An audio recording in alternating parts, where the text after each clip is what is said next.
What if the world we live in is not the world humanity built, but what remained after a catastrophe so total, so abrupt, that entire civilizations were wiped clean from memory and replaced with a new version of history overnight?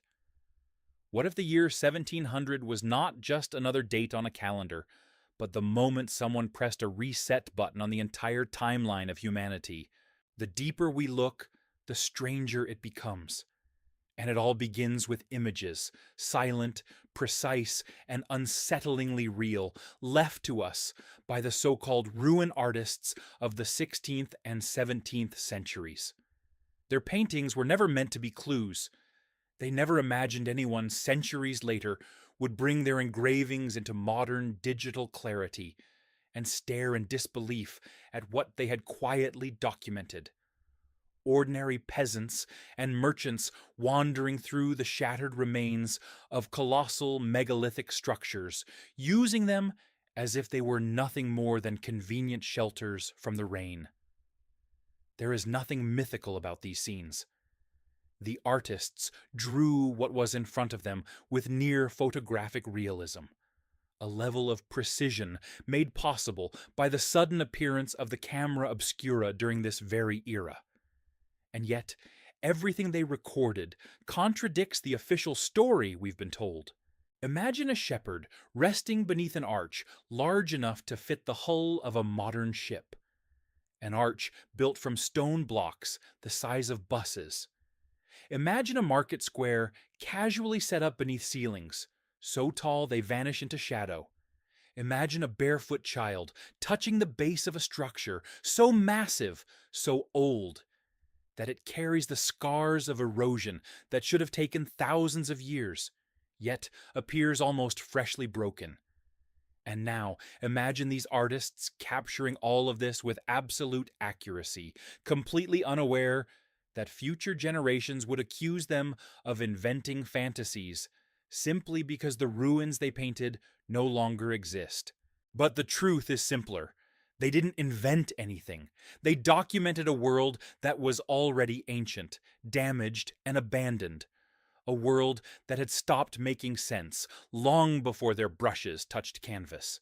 We like to think of Europe in the 1600s as a place of simplicity and slow progress, of horse carts, handcraft, and modest villages. But when you look closely at these paintings, something fractures. The people of that era walk among structures far beyond their capabilities. They carry baskets past pillars the size of redwoods. They sell vegetables beside enigmatic pyramidal forms that no historian has ever successfully explained. The scale mismatch is so severe that the people look like intruders, as if they've wandered into a city built for entirely different beings. Something doesn't add up. It's not just that the buildings are too large, it's that they are too advanced.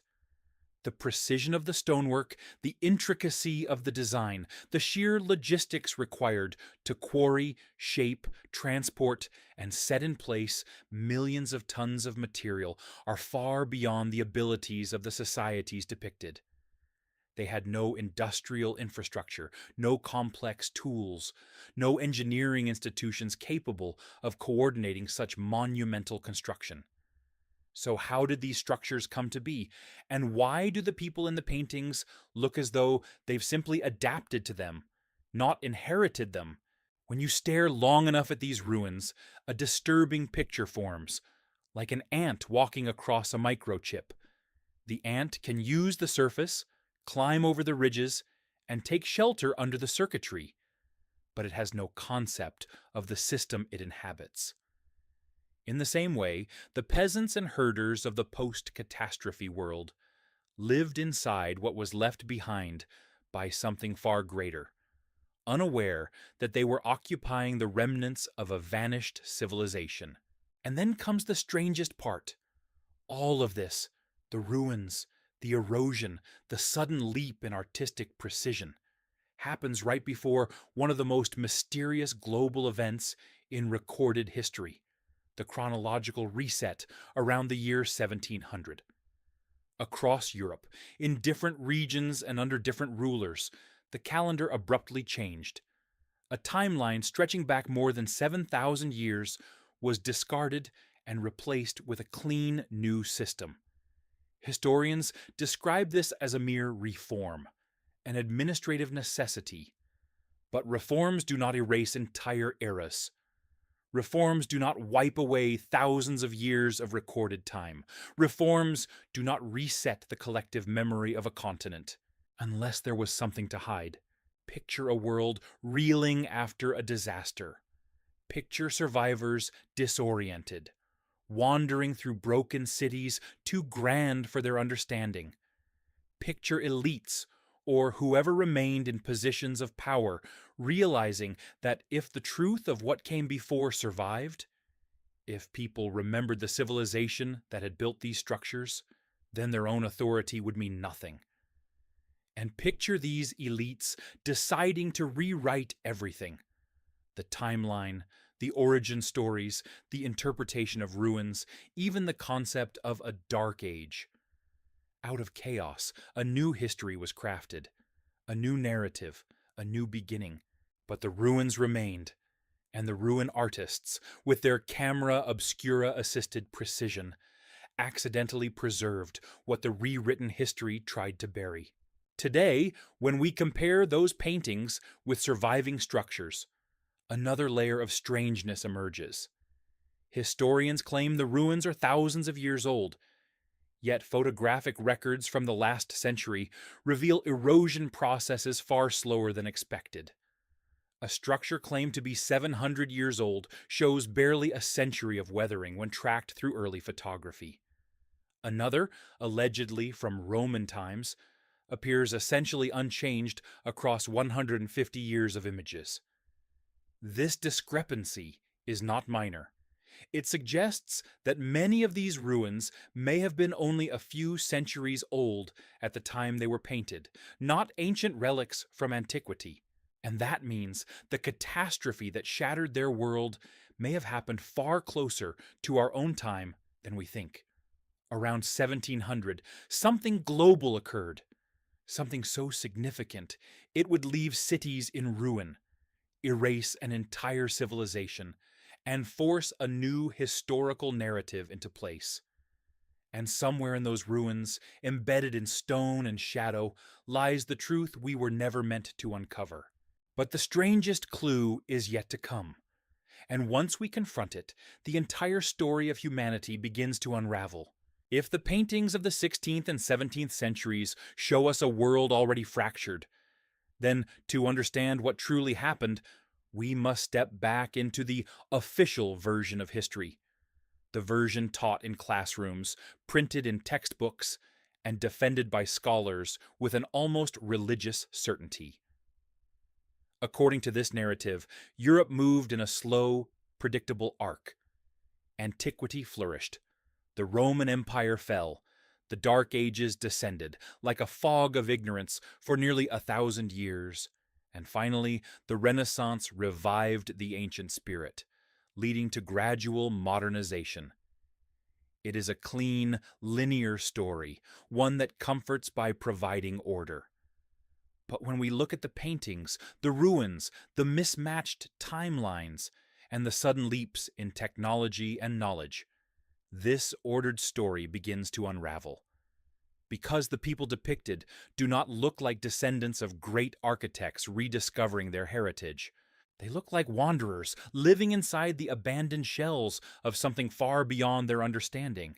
The official timeline insists that the medieval period was a long stretch of stagnation. No major construction, no advanced technology, no centralized institutions capable of organizing megaprojects. Yet, scattered across Europe stand structures that defy the idea of stagnation entirely. Enormous arches with perfect curvature, monolithic walls carved with mathematical precision, multi-ton blocks arranged with such seamless accuracy they might as well be molded, not quarried. Even today, with laser tools, cranes, industrial transportation, computational modeling, and satellite-guided logistics, we struggle to replicate structures of this caliber. The idea that our distant ancestors built them during a supposedly primitive age, then collectively forgot how for a millennium strains credulity. How does a civilization forget how to transport multi-ton stones? How does it forget the engineering principles of arches, domes, trusses, and perfectly leveled foundations? Knowledge does not disappear in silence. It vanishes through catastrophe. But if the Dark Ages were nothing more than a 1,000-year void artificially placed into the timeline, then the ruins painted in the 1600s no longer belong to a distant, mythical antiquity. They belong to something recent, something close enough that its collapse would still echo in cultural memory, unless that memory were deliberately erased. This makes the turn of the 17th to 18th centuries an even more suspicious moment, because at precisely this point, across Europe, a massive calendar reform was executed. Thousands of years of chronology were discarded, redated, and replaced with a clean numerical system. Why did societies adopt a synchronized reset of time? Why did they choose to label the same year as both 1700 AD and 7208 from creation, and then abruptly abandon the older count altogether? No one ever fully explains this. Historians wave their hands and dismiss it as an administrative update, a housekeeping of dates. But housekeeping does not require erasing 7,000 years of recorded time. When we examine the paintings closely, we find their subjects living in the immediate aftermath of something. The ruins are too fresh, the stones are too clean. The broken edges of collapsed ceilings show only the initial stages of erosion. Vegetation has not yet consumed the structures, vines have not reclaimed the arches. Light pours through broken colonnades that appear damaged not by war or deliberate destruction, but by natural decay. Earthquakes, exposure, and time measured in centuries rather than millennia. Yet the people move calmly through this world, as though the catastrophe that created these ruins occurred far enough in their past that they have accepted it as ordinary life, but close enough that the ruins have not weathered into ancient relics. If we place these pieces together, the background of our story shifts dramatically. The world of the ruin artists was not a world separated from its past by thousands of years. It was a world living directly atop the remains of something enormous that had collapsed recently, perhaps only a century or two before they painted it. A world in which modern humanity was still learning how to survive inside the starter cages left behind by whoever built those cities. A world where people had inherited not the knowledge of their ancestors, but the debris field of a vanished civilization whose tools, methods, and purposes were beyond their comprehension. To understand the scale of the disconnect, imagine what would be required to build even a fraction of what the artists depicted. First, a civilization capable of extracting millions of tons of stone from quarries using tools far superior to the primitive chisels of the medieval period. Second, a logistics network with roads, transport platforms, lifting mechanisms, and perhaps technologies long lost to us. Technologies so effective that constructing colossal stone cities was routine, not monumental. Third, a sophisticated scientific infrastructure. Engineers, architects, mathematicians, geologists, administrators, and standardized knowledge systems. Fourth, political or social organization powerful enough to coordinate construction across entire regions. And finally, an abundance of energy, whether manpower, mechanical systems, or something entirely unknown, that allowed them to build on a scale that seems irrational to us. By contrast, the peasants in the paintings have no such systems. They carry bundles of sticks on their backs. Their animals graze casually in amphitheaters built with mathematical precision. Merchants sell bread where titanic stone vaults once echoed with the sound of a different civilization's life. These humans adapted to ruins as if adapting to a forest, using the environment without understanding it. Just as ants scavenge through the remnants of an abandoned machine, they found shelter in structures too enormous and too advanced for them to have built. When we place their world against the official chronology, contradictions multiply. The erosion patterns do not match the millennia assigned to these buildings. The technology gap does not match the supposed continuity of historical progress. The calendar reform does not match an innocent administrative tweak. And the 1,000-year Dark Age begins to resemble a deliberate insertion, a narrative patch used to cover a rupture in history that someone did not want us to see. The more we analyze this period, the clearer it becomes that the backdrop of European life in the 16th and 17th centuries was not the tail end of a slow, steady historical evolution. It was the first few centuries after an event, a catastrophe, that wiped out an entire advanced civilization and left humanity to rebuild itself from fragments. A catastrophe so immense, it shattered cities, erased knowledge, and forced survivors to start over without the tools needed to understand what they had inherited. And if this is true, then the official timeline is not merely inaccurate. It is a reconstruction, a controlled narrative, a replacement for a truth that was either too dangerous, too destabilizing, or too incomprehensible for the new world to accept. But even this is only the surface. Because the anomalies do not end with structures or erosion, there are stranger clues, objects, proportions, pyramids, and technologies documented before they were discovered. Clues that push our timeline distortion towards something even more profound. And the next clue is perhaps the most unsettling of all. The anomalies begin quietly, almost politely, as if hoping not to be noticed. But once you see them, they become impossible to unsee.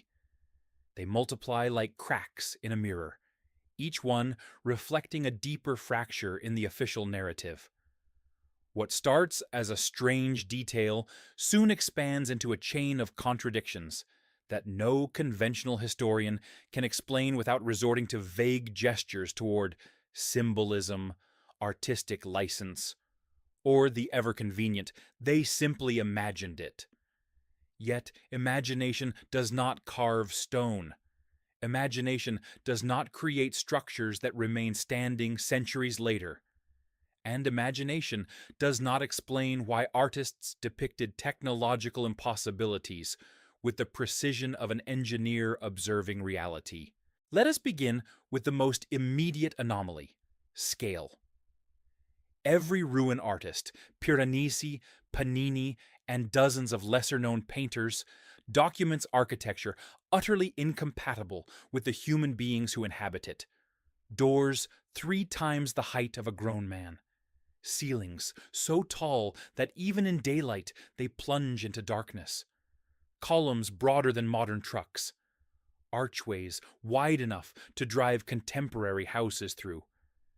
These paintings show ordinary people, thin and barefoot, walking beneath structures that would make even skyscrapers seem modest. If the buildings were simply meant to impress, their irrational sizes already defy logic. Why build a doorway 20 feet tall if your average citizen stands barely 5 feet?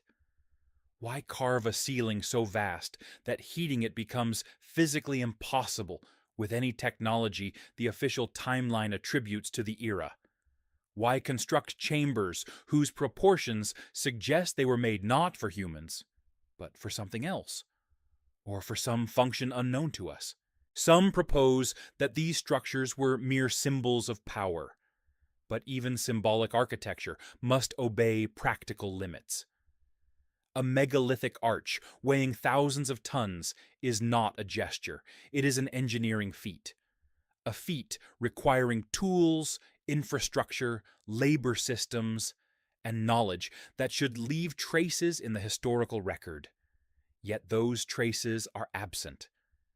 The people in the paintings behave not as proud heirs of a mighty architectural tradition, but as small creatures navigating an abandoned labyrinth. The second anomaly is more subtle but more damning: erosion. Buildings officially dated to thousands of years show weathering that does not match their supposed age. When we compare photographs from the late 19th century to more recent images, the rate of erosion is shockingly slow, far slower than estimates used by archaeologists to justify the assigned ages of ruins. A structure claimed to be 1,500 years old shows perhaps a century of wear. A stone surface, supposedly eroded over 2,000 years, appears almost unchanged across 120 years of photography. Yet in the paintings, some of these same structures already appeared heavily damaged. Deep cracks, missing vaults, shattered ceilings. If natural decay takes millennia, why did ruin artists in the 1600s depict such advanced deterioration? The simplest answer is also the most disruptive. Because the ruins were not 2,000 years old at the time of painting. They may have been only 300, 400, perhaps 500 years old, still fresh in geological terms. That means the catastrophe that produced them must have occurred in the relatively recent past. And that catastrophe aligns suspiciously well with the turn of the 17th to the 18th century.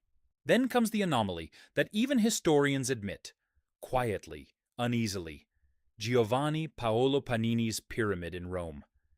Painted decades before Europeans rediscovered Egyptian pyramids, it displays proportions unlike any known pyramid on Earth.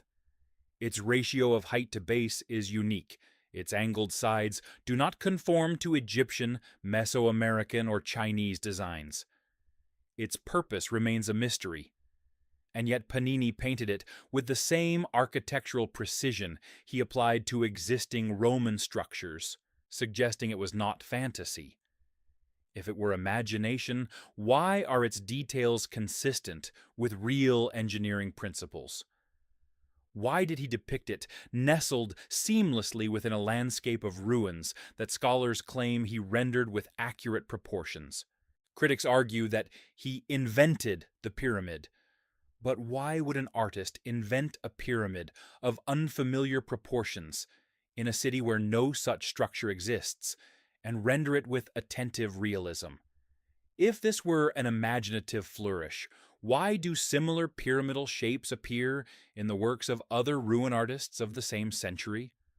Why do they show up repeatedly, always blended naturally into a world of shattered megastructures? This is not invention, this is documentation. Another anomaly lies in the technological details embedded in these paintings, details unnoticed by casual observers, but deeply unsettling when examined closely. Metallic fixtures shaped in ways inconsistent with medieval craftsmanship. Apparent remnants of hollow conduits, suggesting some kind of energy transport. Copper tubes repurposed as cannons, though their proportions and thickness imply they were originally designed for something entirely different. Artists paint them casually, as objects lying abandoned, reused by common folk with no sense of their original purpose. It is only natural for children playing with a piece of advanced technology they do not understand sometimes use it as a toy. The people in these paintings do the same with artifacts of a civilization they inherited, but did not build. There are more anomalies. The sudden appearance of photographic precision in painting through the use of the camera obscura, coinciding with the period immediately after the suspected catastrophe. The fact that the calendar reform of 1700 erased more than 7,000 years of chronology without a clear explanation. The introduction of a standardized historical timeline, built almost entirely by two Jesuit scholars, Scaliger and Petavius, whose work formed the backbone of modern chronology, despite being constructed during an era when Europe was still reeling from immense turmoil, And yet, perhaps, the most profound anomaly is not architectural, technological, or chronological. It is anthropological. The people themselves look lost. They inhabit the ruins without reverence, without curiosity, without recognition. They are like a tribe that stumbled into the remains of a city built by gods. They use the ruins the way animals use abandoned human structures, practically without understanding their origins. Shepherds tether their goats under arches that required unimaginable tools to erect. Merchants lean their carts against walls that would require modern technology to restore. Even the expressions in the paintings reveal something deeper: resignation, not awe; familiarity, not reverence. As if they grew up among these ruins, but never knew who built them. If they had been the descendants of the builders, their behavior would reflect legacy, continuity, cultural memory. But instead, it reflects adaptation, coexistence with something alien, a quiet acceptance that this world was not theirs, but they must live in it regardless. Taken alone, each anomaly can be dismissed. But together, they form a pattern, a tapestry of contradictions that cannot be woven into the official narrative without tearing it apart. The scale mismatch, the erosion paradox, the pyramid anomaly, the repurposed artifacts, the calendar reset, the sudden technological leap, the lost understanding reflected in human behavior. All of these threads lead not to imagination, but to evidence. Evidence that the world captured by the ruin artists was the immediate aftermath of a global catastrophe. Evidence that a civilization of impossible capability once existed and vanished. Evidence that our own history, as written, begins not at the dawn of civilization, but at the smoking edge of its destruction. And yet, for all these anomalies, one question remains unanswered. How could an entire world, its cities, its technologies, its very memory, disappear so completely? What kind of event could erase not only a civilization, but the knowledge of it? To approach that answer, we must begin tracing the connections between these clues, a process that will take us deeper than ruins, deeper than chronology, deeper than forgotten architecture, and into the heart of a pattern that reshapes everything we think we know. The deeper we follow these clues, the more the anomalies stop feeling like isolated cracks and begin forming a single fracture line, one that runs straight through the heart of our official history. Patterns emerge, slowly at first, then with such force that it becomes impossible to ignore them. It is as if the evidence has been lying silently in plain sight for centuries, waiting for someone to string the pieces together. And as we connect them step by step, the shape of something enormous begins to rise from beneath the surface, like a colossal structure buried under sand, revealed only when the wind blows away enough layers to expose its outline. The first link in this chain is the simplest and most deceptive, the mismatch in technological capability. We have peasants and merchants living in landscapes that require an industrial civilization to construct. But the moment we place these scenes against the official timeline, we stumble into a contradiction that no historian has convincingly resolved. If the colossal ruins were truly built thousands of years before these peasants lived among them, then by the 16th and 17th centuries we should find remnants of the advanced tools, methods, and knowledge that created them. Civilizations do not build mega structures, forget entirely how they did so, and then never rediscover the principles again.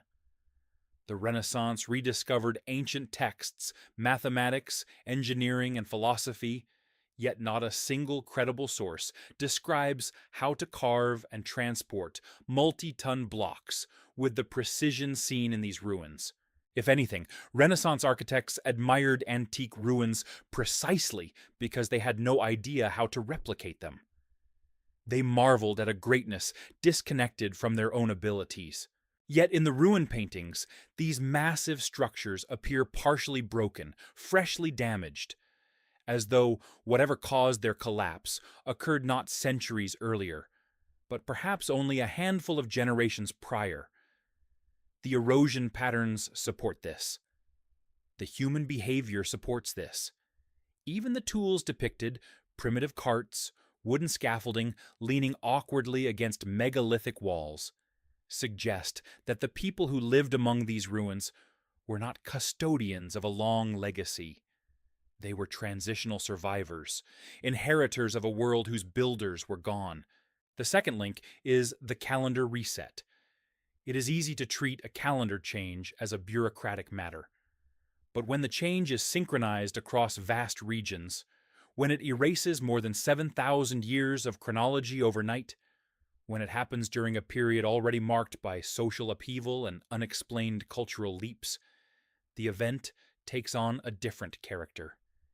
It begins to resemble not a reform, but a controlled erasure, a deliberate severing of the present from the past, a clearing of the timeline so that a new narrative could be constructed.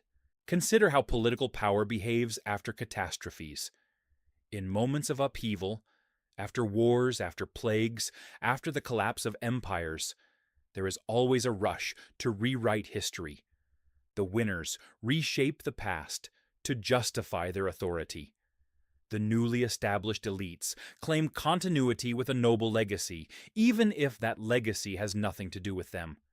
They seize symbols, rewrite documents, destroy inconvenient records, and craft a story that places them at the center. If a civilization truly collapsed around the late 1600s, the elites who emerged afterward would have had every incentive to reshape the timeline, to impose order on chaos, to give the impression that they were the rightful heirs of a past that, in truth, may have had nothing to do with them.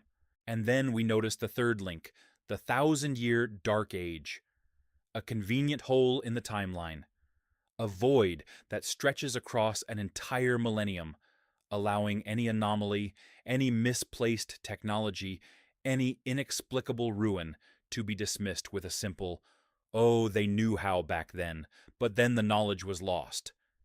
This explanation does not satisfy scrutiny. Knowledge does not vanish without a cause. Skills do not evaporate across continents simultaneously.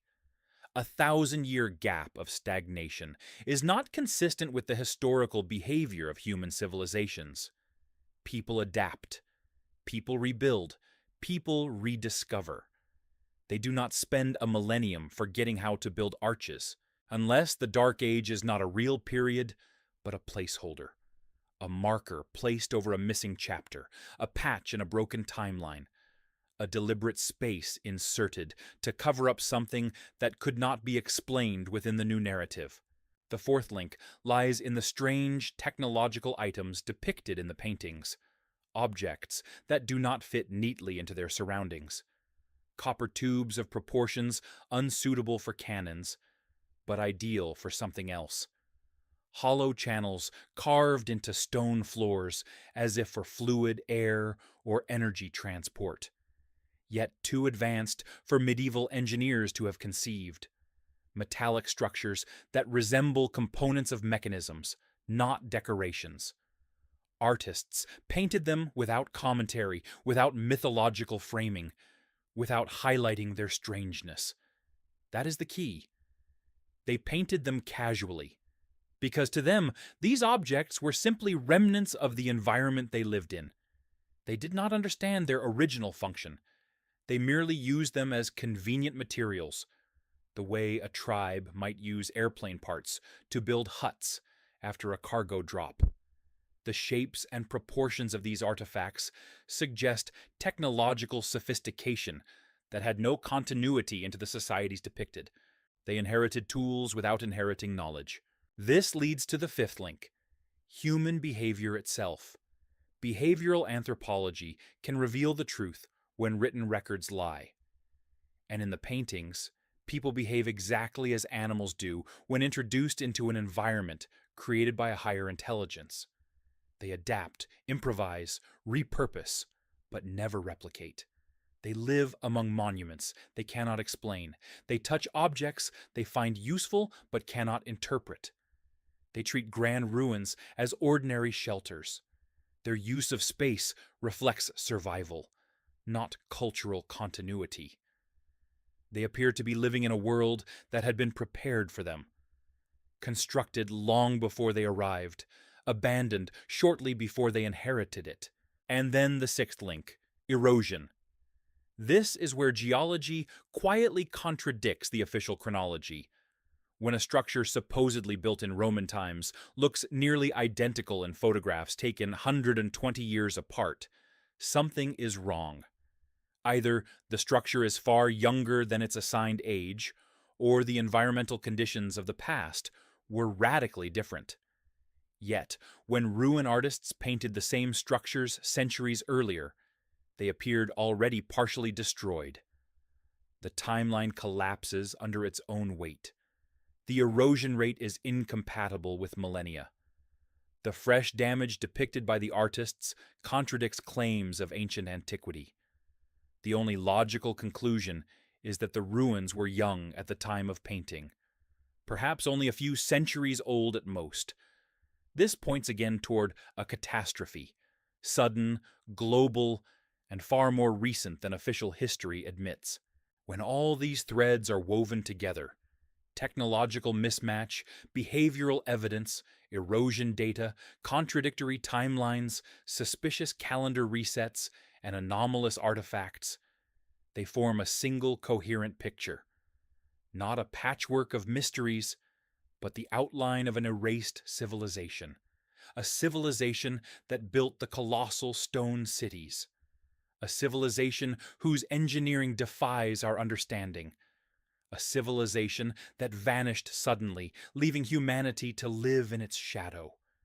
A civilization whose existence had to be hidden for reasons we are only beginning to uncover. And once we accept this possibility, a final, unsettling question rises like a shadow at the edge of perception. If such a civilization existed, so advanced, so powerful, what happened to it? What force could erase it so completely that only its ruins remain? And more importantly, why does the official timeline bend, twist, and fracture so violently to cover its tracks? The answer, when we finally reach it, will change everything about how we see ourselves. All of these converging threads point toward a single revelation, one that emerges slowly, reluctantly, as if the evidence itself hesitates to speak the truth aloud.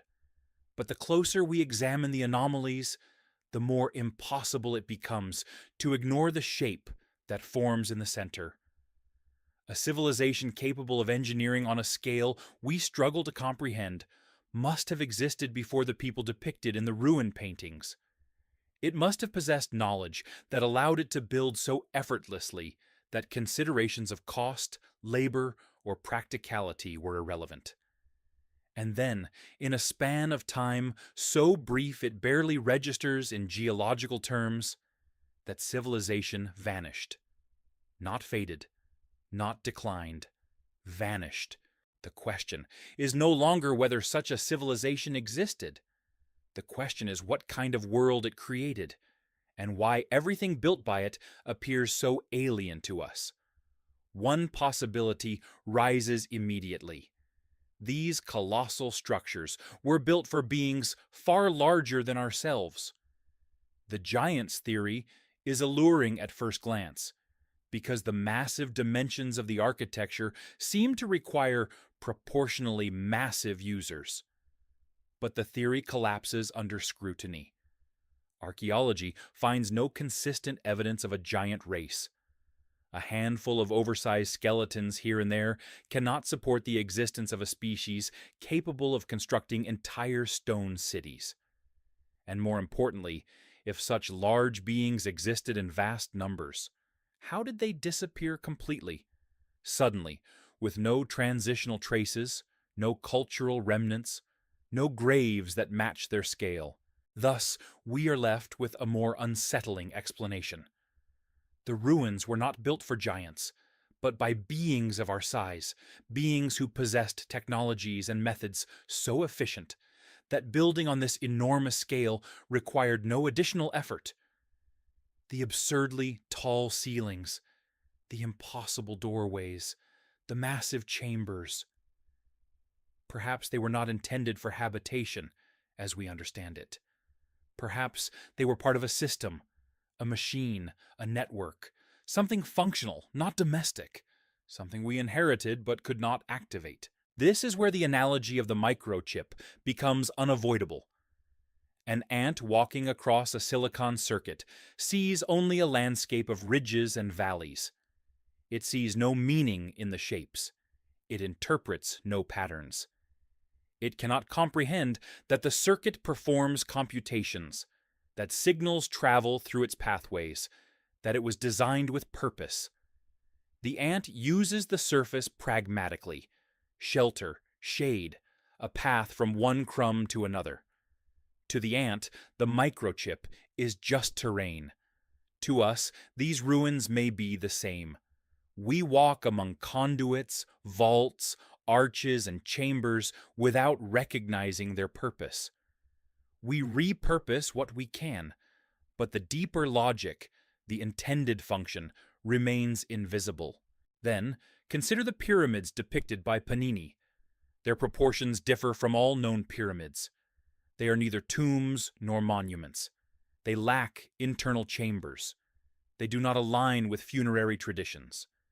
Instead, their shape resembles something functional, perhaps a component of a larger system whose meaning is lost to us. Why would multiple ruin artists depict such structures if they were merely imaginative inventions?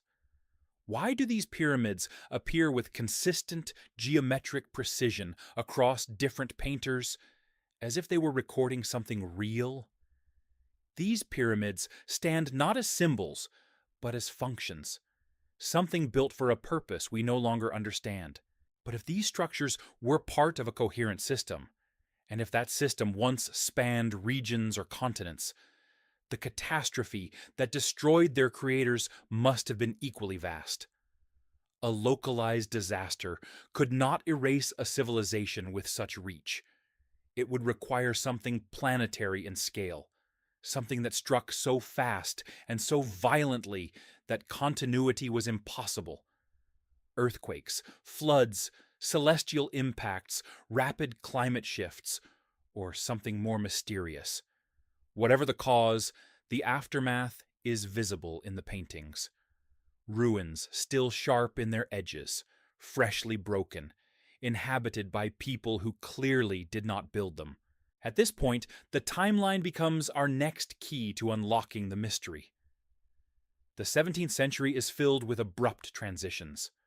A sudden leap in knowledge, a sudden surge in artistic precision, the appearance of camera obscura techniques, new scientific institutions emerging almost overnight, and right within this window, a global calendar reset, a synchronized rewriting of chronology across Europe.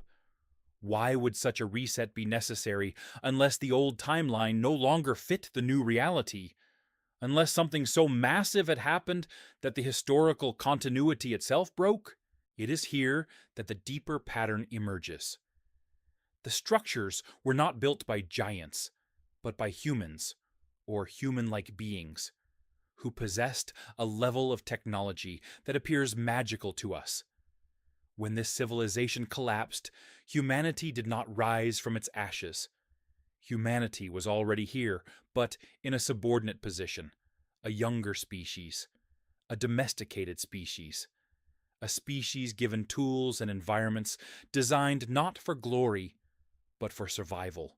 This idea might seem strange, even unsettling, but when we apply it to the evidence, the pieces fall into place.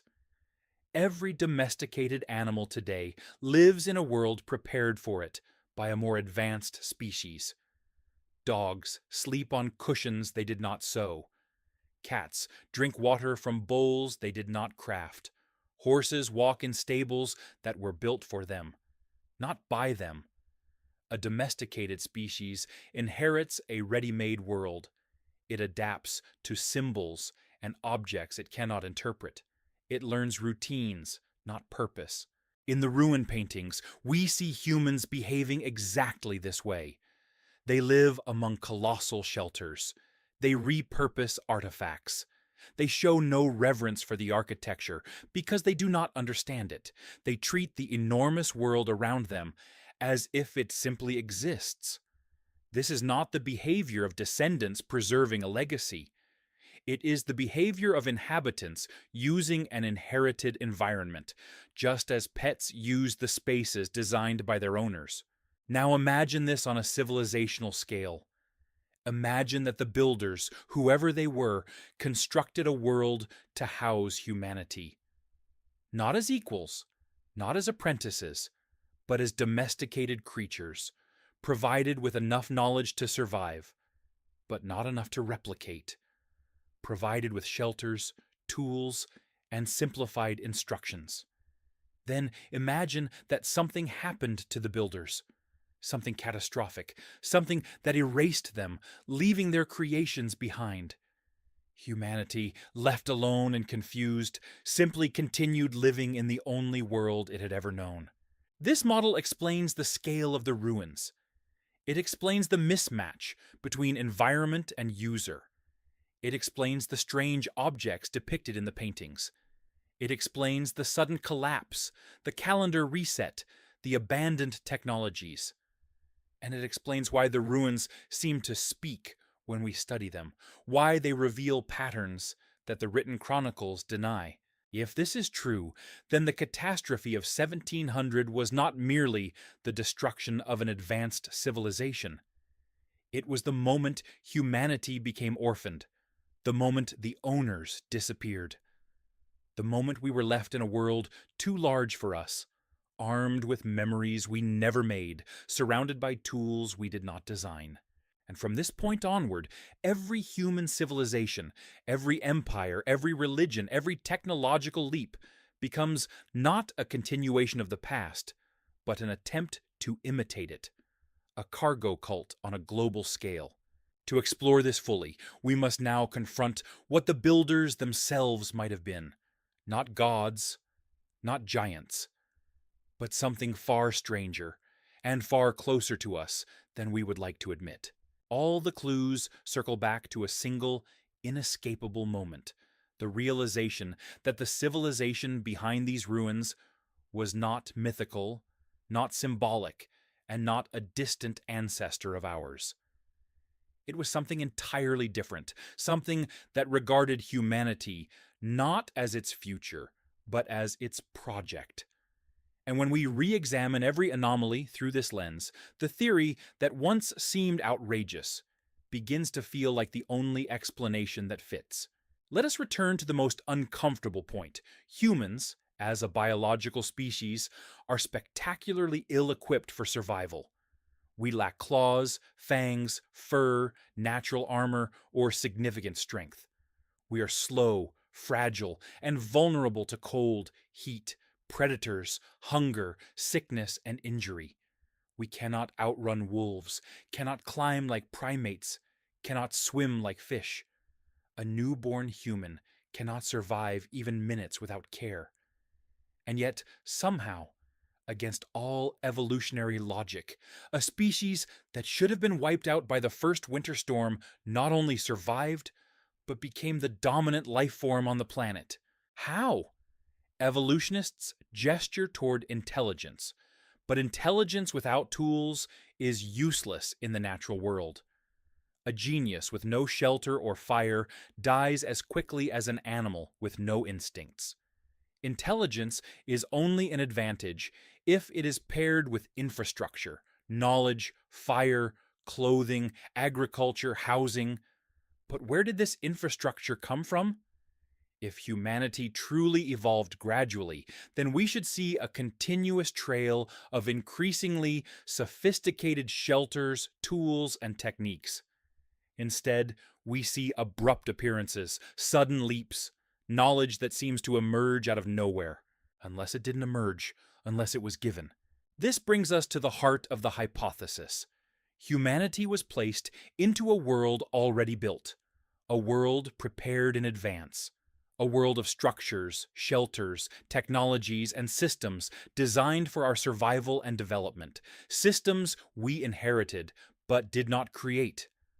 The ruins are not remnants of human ingenuity. They are remnants of the environment provided to us by a precursor civilization. A civilization whose existence is visible everywhere, yet acknowledged nowhere. Once we consider this, the architectural gigantism no longer seems irrational, it seems purposeful. If you were building shelters for fragile, small, easily injured creatures like us, you would create large, stable, weather-resistant spaces to protect them. You would build with materials that erode slowly, that can withstand centuries of rain and wind. You would carve systems into stone that these creatures could use intuitively, even without understanding their original purpose. You would not build for comfort. You would build for permanence. This is exactly what we see in the ruins. Now, consider a more extreme comparison. A modern human brings home a puppy. Before the puppy arrives, the human sets up an environment, a bed, a crate, a small house or kennel, toys, bowls, tools for grooming, food and containers, systems for training. To the puppy, none of these items make sense at first. It learns to use them by intuition, imitation, and necessity. The puppy does not understand why the crate bars are spaced as they are. It does not grasp the logic of grooming tools. It does not comprehend the structure of the house. It simply adapts. This is precisely how humanity behaves in the ruin paintings. The peasants walking under 20-foot arches do not marvel at the engineering. They simply graze their animals beneath them. The merchants selling vegetables beside shattered colonnades do not preserve them. They dismantle them for stone when needed.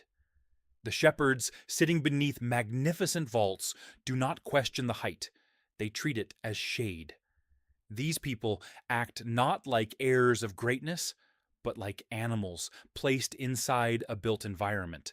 But why would a precursor civilization create such an environment for us? What purpose would humanity serve? Here, the metaphor of the cargo cult becomes more than a metaphor. When a technologically advanced species interacts with a less advanced one, the latter misinterprets the former's actions as divine. The Melanesian tribes, who saw airplanes land with supplies during World War II, later built straw replicas of airplanes, believing that the gods would return with cargo. They copied the form without understanding the function. In the same way, humanity inherited technologies it could not comprehend. We imitated rituals, symbols, shapes, processes. We turned machinery into religion. We turned tools into ceremonies. We built temples that resembled control rooms, altars that resembled communication panels, and icons that resembled interfaces. This explains why religious practices mimic technological processes, why entire cultures pray toward images that look like screens, why rituals involve repetition, sound, smoke, light, elements of machines misunderstood as divine signals. These are cultural echoes of forgotten functions. But the most unsettling connection emerges when we examine the timeline. If we were given tools and shelters from this precursor civilization, then their disappearance must have been catastrophic, not gradual, not a slow decline, sudden, total. A collapse so rapid it left only stone, wood, metal, and other materials would have decayed or been repurposed. Only the strongest remnants would remain. A catastrophe of immense power.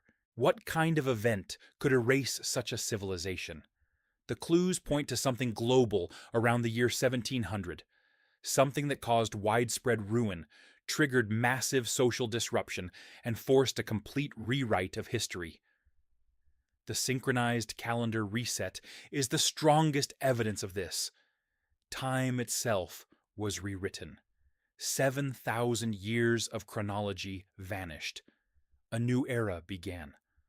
One that did not acknowledge the existence of the world that came before. This is what a caretaker species would do if its structures remained, but its creators did not. Fill the void with a story, a narrative, a controlled history, a timeline that would prevent panic, preserve order, legitimize new authority, and bury the past deeply enough that humanity would never question it. But traces remained. Too many to erase, too large to hide. The ruins, the art, the proportions, the erosion patterns, the inexplicable pyramids, the lost technologies, the confused expressions of people living in a world built for a purpose they never knew.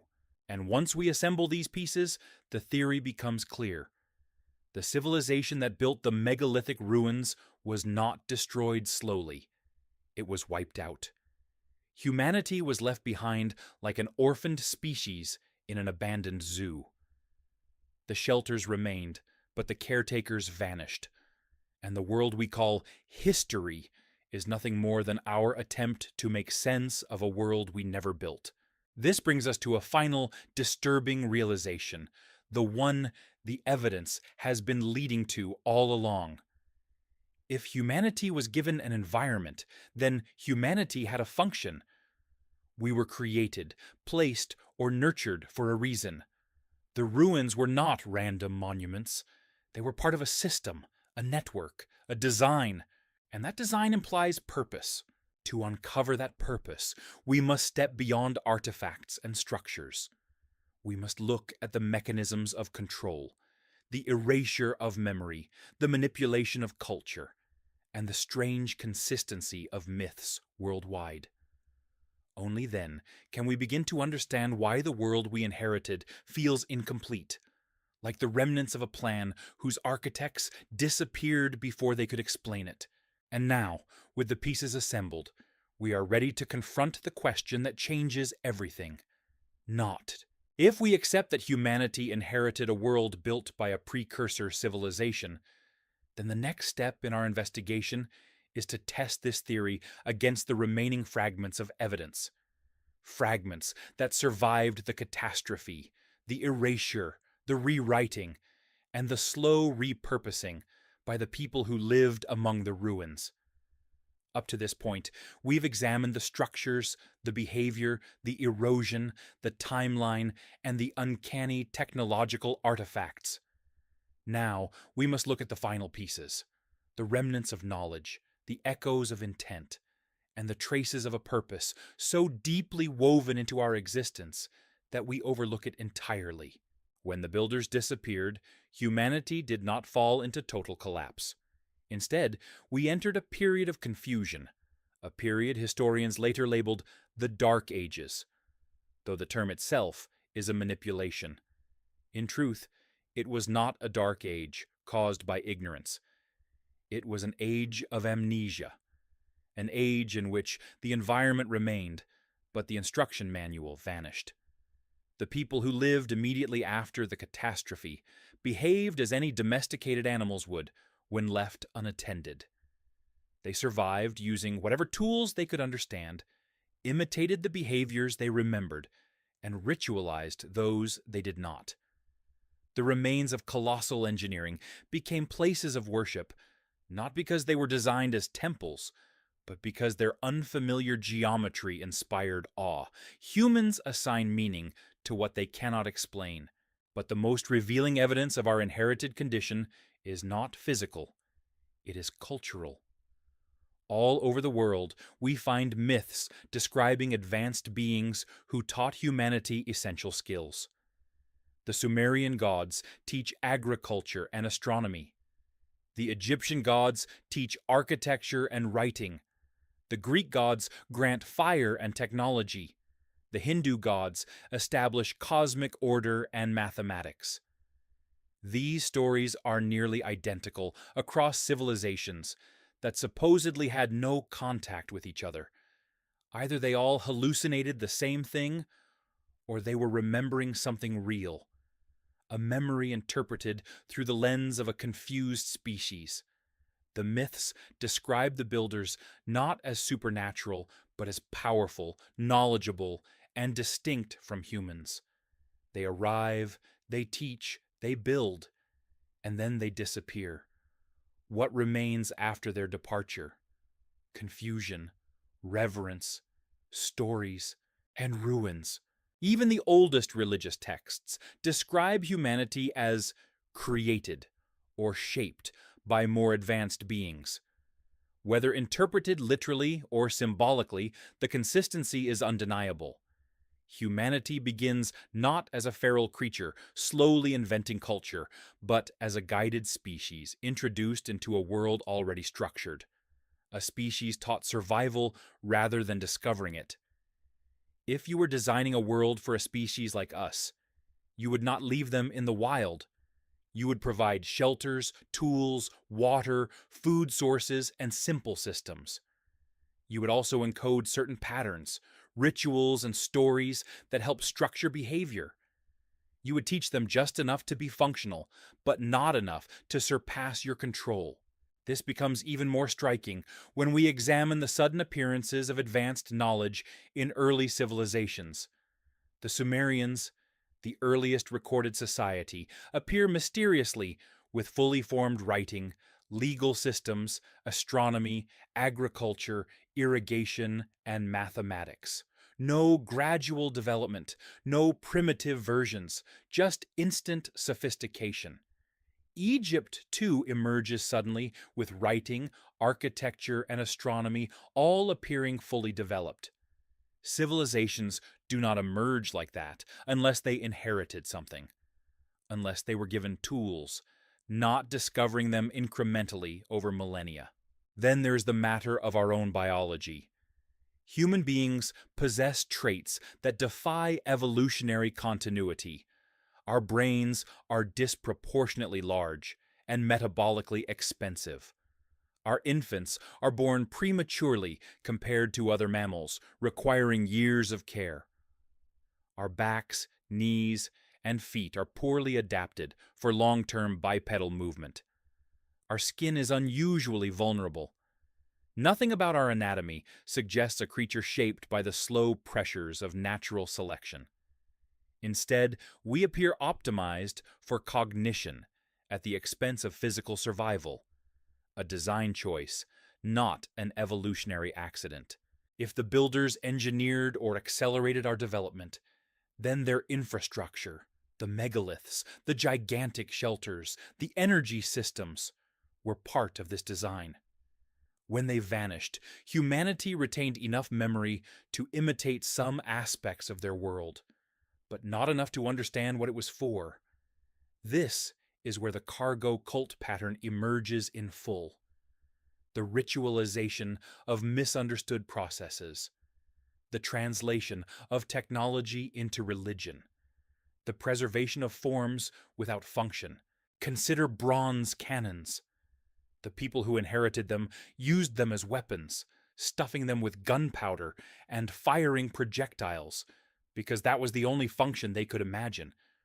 But the proportions of these copper tubes suggest a different purpose, perhaps something related to energy transmission, sound resonance, or fluid dynamics. When the builders left, these objects lost meaning. Humans repurposed them in the simplest way available. As weapons, strong metal tube. Fire makes things fly. Simple logic for a species imitating a world it no longer understands. Another example lies in the design of ancient temples. Many contain niches shaped like screens, seats positioned as if for communication, and architectural patterns that resemble wave-guiding structures. Humans turned them into holy places, but their original purpose may have been technological. A control center mistaken for a shrine. A communication device mistaken for an altar. A resonant chamber mistaken for a sacred hall. This interpretation is not fantasy. It is consistent with the anthropological rule that a species deprived of higher function knowledge ritualizes and mythologizes remnants of lost systems. If our creators vanished in the catastrophe, we would interpret their technology as divine. Now consider the question of why the builders disappeared. The evidence suggests a global event, not gradual decline, but abrupt extinction. The ruins depicted by painters show damage consistent with natural forces: earthquakes, sudden climate shifts, rapid erosion, or something even more extreme. Whatever happened, it did not leave time for transition. The builders vanished, their world endured only as broken shells. And in the silence that followed, humanity stepped into the void. This is where the manipulated timeline becomes critical. If the catastrophe occurred around 1700, then the people who rewrote history were not ancient. They were survivors, those who found themselves in control after the collapse. They needed legitimacy. They needed order. They needed a narrative that erased the memory of a civilization far greater than their own. To secure their authority, they rewrote the past. They stretched the timeline backward, inserted a 1,000-year dark age, labeled the ruins as ancient, and framed themselves as heirs of greatness rather than squatters among abandoned wonders. The calendar reset fits this perfectly, erasing the original counting system, replacing it with a new era, severing the connection between humanity and whatever came before. This was not mere reform, it was concealment, a deliberate concealment of a catastrophe so vast that admitting it would shatter the illusion of continuity. But in the ruins, the truth remains. Stone does not lie. Geometry does not bend to narrative. Proportions do not obey propaganda. The world the painters recorded is not a fantasy. It is a snapshot of the immediate aftermath of a collapse so profound that it buried the memory of its victims and elevated the survivors to accidental rulers. If all of this is true, then the next question is the most vital one of all. What were we created for? What purpose did the builders intend for humanity?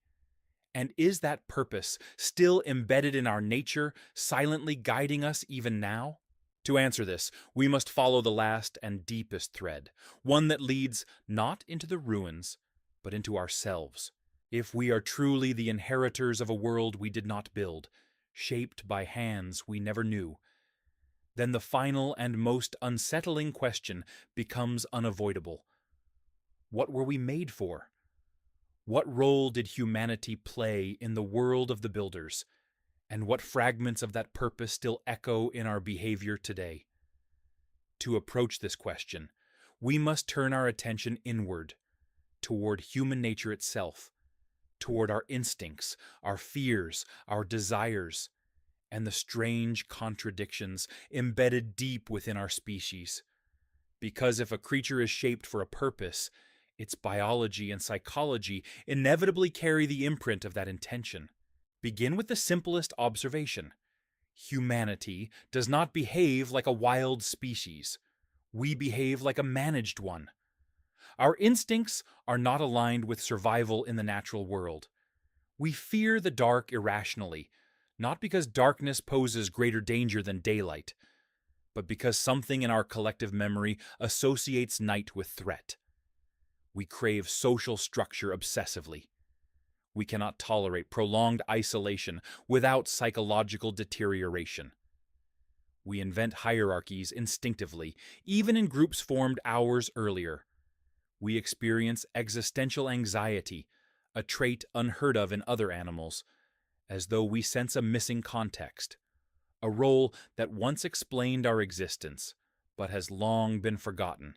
Even our creativity, our curiosity, and our capacity for pattern recognition feel less like evolutionary adaptations and more like engineered traits. We are compelled to build, compelled to organize, compelled to explore, compelled to seek meaning. These are not natural instincts for a creature designed for mere survival. They are instincts of a creature designed to participate in something larger, something structured, something intentional. Look closely, and you see the imprint everywhere. Humans gather around fire, not just for warmth, but for communion. We seek ritual automatically, even if we abandon formal religion. We invent ceremonies, repeat behaviors, chant words, mimic traditions whose origins we no longer remember. It is as though our minds were designed to respond to instructions, to routines, to rhythms. A domesticated species performs tasks not because it understands them, but because the tasks once served a purpose taught by its caretakers. This becomes even clearer when we examine humanity's relationship with knowledge. We are uniquely obsessed with understanding the world around us while simultaneously building systems that restrict or conceal that knowledge. We create complex hierarchies of information, priests, scholars, rulers, administrators, roles that originally may have acted as intermediaries between humans and the builders. After the catastrophe, these roles persisted as hollow shells, their original purpose forgotten, replaced with rituals and authority structures. If the builders were advanced enough to construct the colossal cities we see in the paintings, they were advanced enough to manipulate life, not necessarily through magic or mythic acts, but through technology, genetic shaping, environmental control, instructional systems. Humanity, in this light, becomes not a random species, but a designed one, optimized for learning, cooperation, emotional bonding, obedience to structure, and adaptability. Every trait that makes us human aligns with traits of creatures shaped to function within an organized environment. But if we were shaped for a purpose, what was it? Clues lie hidden in the ruins. Consider the colossal structures: vast halls, enormous courtyards, enormous conduits carved through stone. These do not resemble living quarters. They resemble systems, power distribution hubs, acoustic chambers, energy centers, or processing environments. We see patterns of geometry repeating across continents, as though following a master blueprint.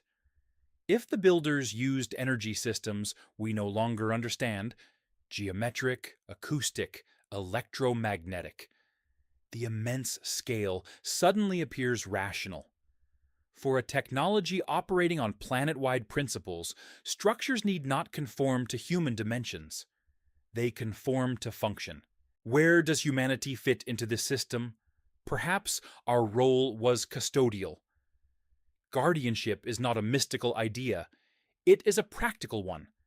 If the builders created an environment dependent on maintenance, monitoring, or active participation, they might have shaped a species capable of carrying out tasks autonomously. A species intelligent enough to act, but not intelligent enough to override its programming. A species emotionally driven to form social groups, follow leaders, maintain order, and perform rituals. The ruins may have been our workplace or our habitat. Another possibility is more unsettling. Humanity may have been part of an ecosystem. Not livestock in a crude sense, but contributors to a cycle the builders understood. Just as humans cultivate bees for pollination, ants for aeration, or bacteria for fermentation, a hyper-advanced civilization might cultivate intelligent beings for roles we cannot comprehend. Our ancestors may have been part of a symbiotic relationship with the builders, one that ended abruptly when the catastrophe struck. Without the guiding intelligence that structured this relationship, humans continued performing fragments of their roles, rituals, myths, practices, without knowing why. This explains why humanity is profoundly symbolic, why we build monuments instinctively, stack stones, raise pillars, form circles, carve images. These behaviors are echoes of past instructions. A species remembering shadows of tasks it no longer understands. A species performing ancient routines with the fervor of a forgotten purpose. The builders disappeared, but humanity continued acting out its programming. We built civilizations, not from foundational understanding, but from memory fragments. We created religions, not to worship gods, but to interpret remnants of the creators. We developed languages focused on abstraction, symbolism, and representation, traits useful for receiving and transmitting instructions. Our myths of gods descending from the sky, teaching knowledge, promising return, all reflect not imagination, but distorted recollections of real encounters. Then came the catastrophe. It shattered the system. It destroyed the built environment. It erased the builders. It plunged humanity into confusion. And from this confusion, new rulers emerged.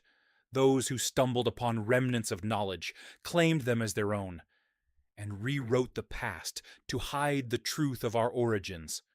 The Dark Ages, the calendar reset, the artificial timeline, all tools of control, all designed to conceal the fact that humanity was never alone, never self-made, never the architects of its own world. But even after the erasure, something lingered.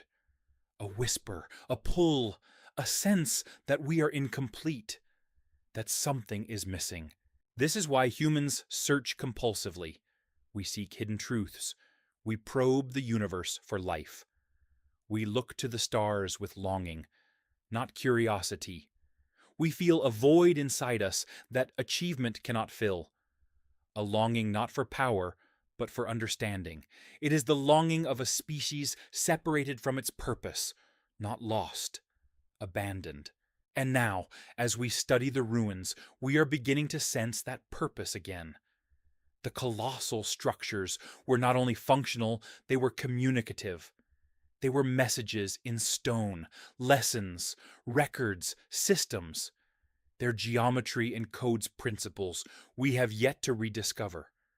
Their proportions reflect harmonics we do not understand. Their alignments mirror astronomical knowledge too precise for forgotten peasants to comprehend.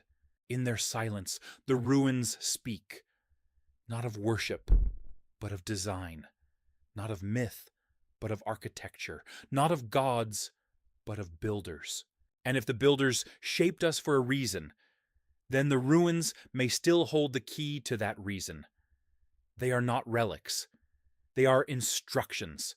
Instructions left unfinished when the catastrophe struck. Instructions waiting for the species they were meant to guide.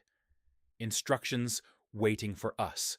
To understand that purpose fully, we must confront the implications of what happened in 1700, not just the destruction of a civilization, but the severing of humanity from its creators. And once we confront that, the final revelation emerges like a shadow behind the last veil. What if the catastrophe wasn't an accident? What if it was a reset? And what if humanity was never meant to remember what came before? The ruins suggest otherwise. And the next step is to follow their message, to uncover the truth they have guarded in stone for 300 years.